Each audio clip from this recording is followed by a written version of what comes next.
Hey everybody, Royce from Hill Country CNC and Woodworking. This is podcast number 4. Today I'm going to go really in depth on a topic that we all hate, which is dust collection. And I'm going to explain to you my way of doing it and what I've figured out from this machine, from the previous machine, from the Laguna, and from just woodworking. And it may be enlightening. I don't know, some of y'all are going to be like, oh, he's talking craziness. But, hey, the way I do it with my home system, it saves a lot of money, headache, noise. And I think you'll appreciate the gist of what I'm going to lay out. There's a lot of things that are necessary. There are a lot of things that are not. And there's a lot of things that are out there that are going to just waste your money. It's a serious thing. Cyclones, all they are is, I'll get into it. Okay, so the first place I'm gonna start is right here with my CNC. I know everybody doesn't have a Onefinity, everybody doesn't have a Masso, but when you're doing the home CNC type of stuff, you're gonna have a controller, you're gonna have a spindle or router, you're going to have some type of axis and gantry, so it all kind of comes together the same, right? I am just going to show you what I've done. So I don't even know where to start. Maybe I should have planned this better. Okay, so I'm going to start here, right? So this is my dust collector, and it's the old, the jet with the bag.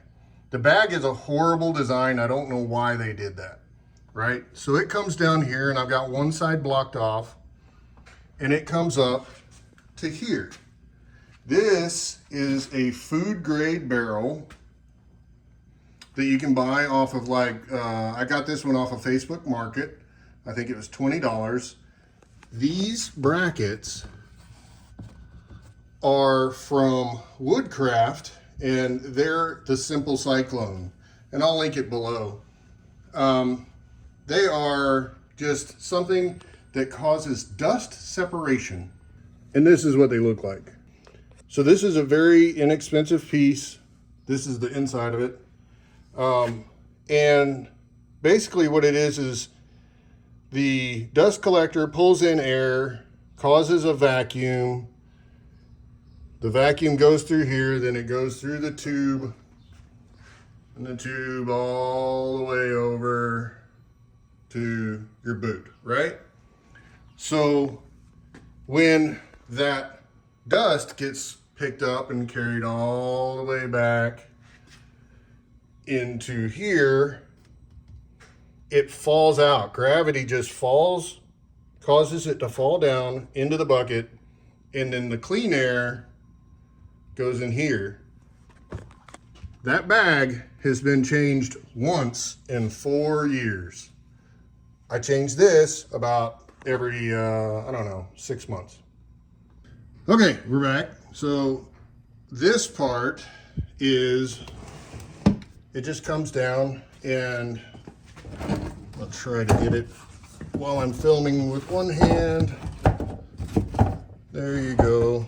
Pretty close. The video is probably horrible, but you see it just slips down on there, and voila. Some people are going to say that this is not sealed enough, and I'm going to call BS on that, because it's not needed.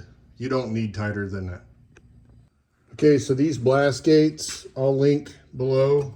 That's all they are, is simple blast gates. If I'm using my CNC, I can't have that one open. If I'm using the rest of my workshop tools, I use this one. I've got saws, band saws, routers linked up to this side. And it works really easy and efficiently. So the tubing, I'm going to talk about that later in the video. This will be linked. This will be linked. That tube will be linked. That bracket there that you can barely see is from a video I just did, and I can probably link that. And this bracket here I'll link as well. Well, it's the same video. Now let's move to here. So this is an IoT relay, and you're looking at it and you're like, what the heck is that? So this turns on a bunch of my stuff when I'm ready to use it. So when my spindle gets above, I believe it's 5,500 RPM, this thing turns on. And it turns on my dust collection, it turns this thing on, and it turns on my water pump. I don't love the way this thing works, but it's pretty awesome. I'll show you a different version this is the Woods automatic on-off, and I'll try to link this, but the problem is with this, so you can never find it, okay? I'll try to give you whatever information I can give you on this, but it's real cool. I used to have this hooked up. You would turn on your dust collection here, you would turn it off here. The problem that I have with the IoT that some of y'all may have caught is that I have to have my spindle on to turn on all of this, right? My other tools. So I might change away from that or improve my dust collection, I don't know. So I've talked about this before. This is the Ugly Dog dust boot, and I'll link below to them. I'll actually say they're kind of a sponsor for me on this. We really just came to a deal. I don't know if it's really a sponsorship, but I like them. They're great people. So this is the boot that I chose. Now, the reason I chose this one is everything is behind you, right? So you can see your bit. You can see all this stuff. You can run it with the facing off if you're curious about your carve or something like that. With the other styles, you can't see anything. And if you're learning, bro, you want to be able to see, because you're not going to learn if you can't see what you're doing. Okay, so I'm going to show you on here. I have this set at 8,000. Must hit spindle. And it turns on. And as you can probably hear, everything turned on. So that turned on my spindle, turned on my water pump, and it turned on my vacuum. It's pretty nifty. Obviously has some challenges, but I think it's pretty cool. And I'll link all that stuff down below. So I'm sitting here now and I'm like, so I try to do this podcast and give you all the knowledge that I have, but it's kind of hard to do sometimes because there's a lot out there and you just forget stuff. One of the things that comes up all the time in the forums is grounding.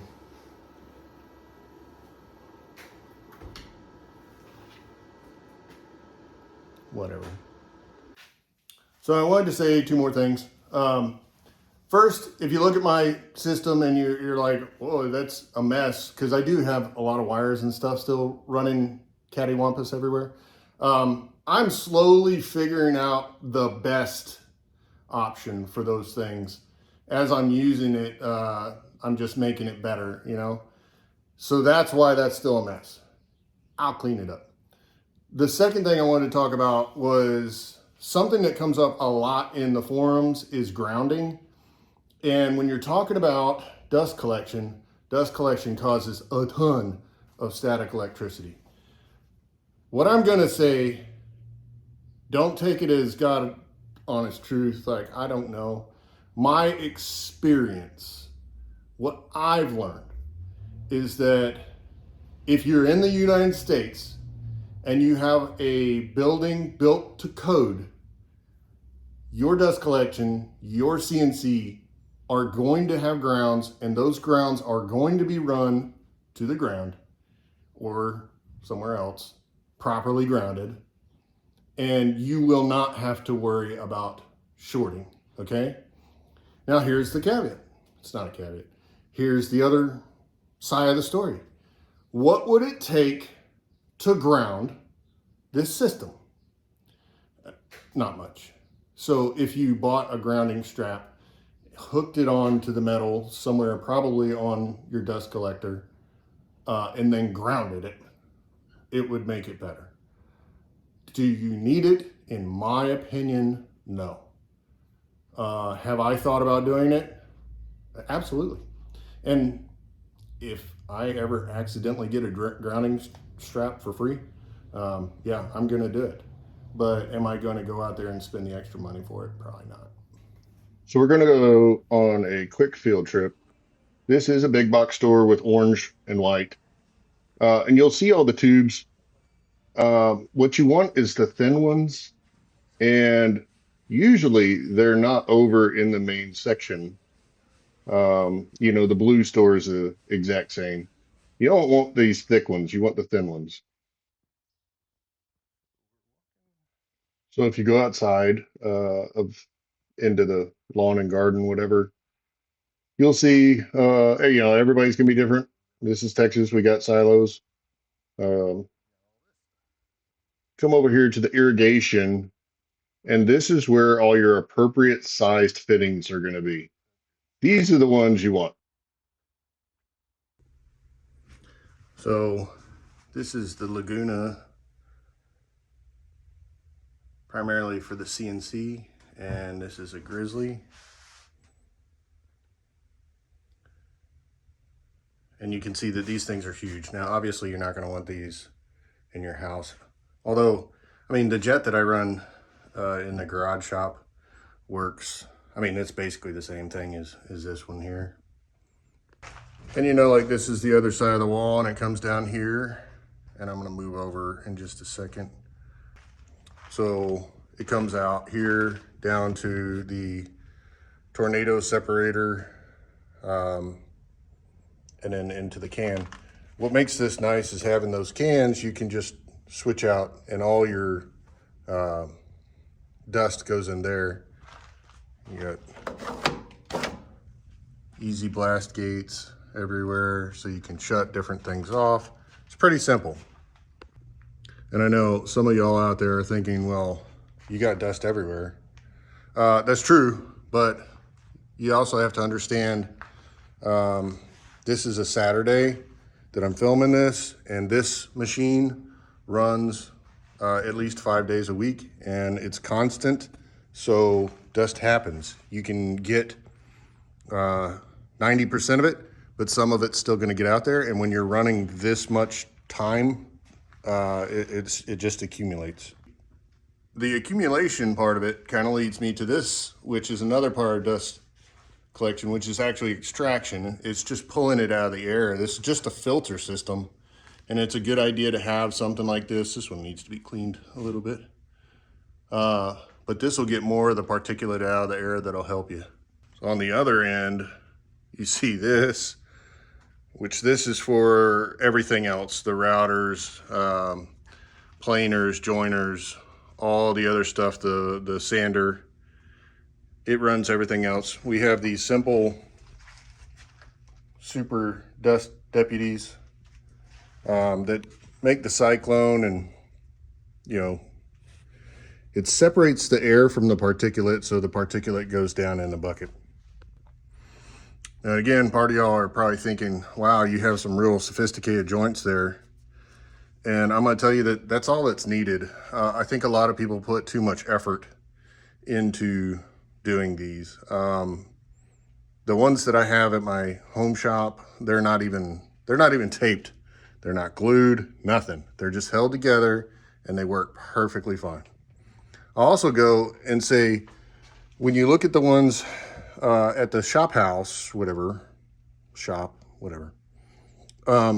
I don't even have the dust deputy, because I've kind of come to see over the years that the little port system that I have over there, you don't need this. So it's just an additional cost that isn't needed.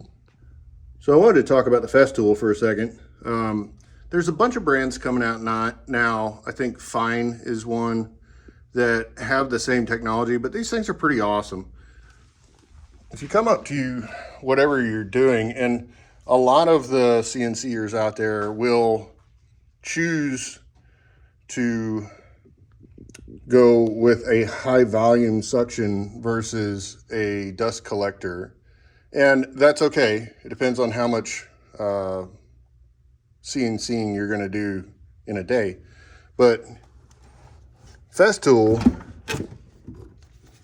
has, you know, a pretty nice design here. And then it's all connected via Bluetooth. And that is connected to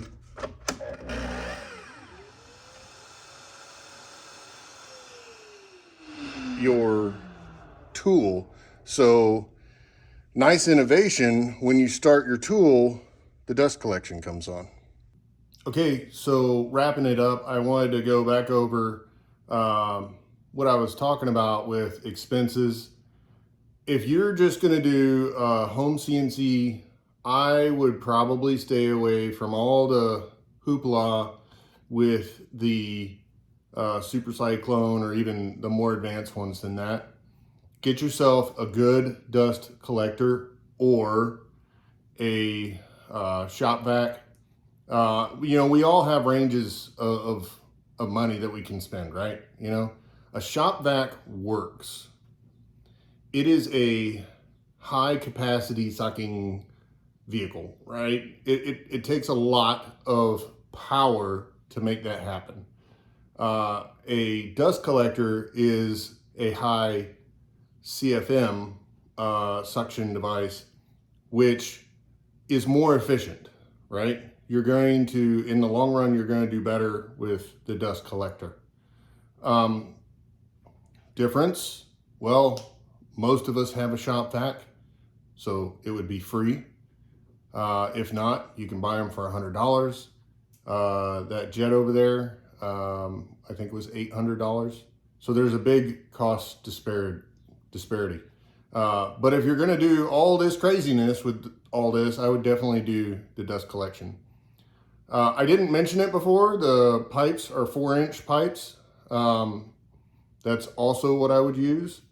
If you're doing less than 4-inch, it's gonna affect your quality.